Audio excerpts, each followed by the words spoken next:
Ready to unlock the true power of your Samsung A52s? We'll show you how to enable developer options and take control. Go to your phone settings. Find and select About Phone. Next, tap on Software Information. Now, tap the build number 7 times in a row. Go back to Settings to find Developer Options.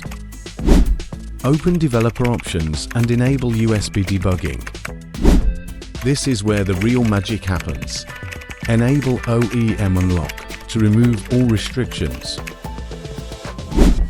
The OEM option is hidden by default.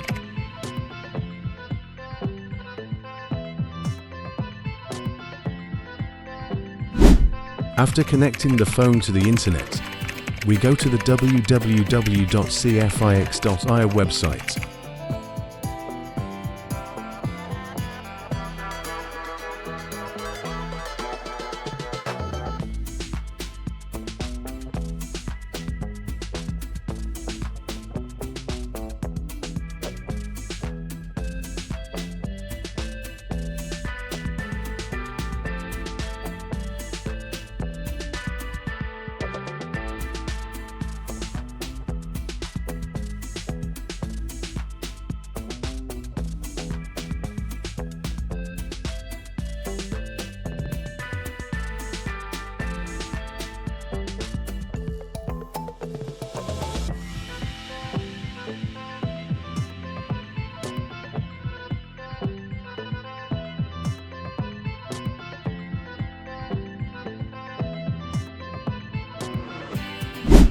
Now open Settings, enable the OEM option that has appeared.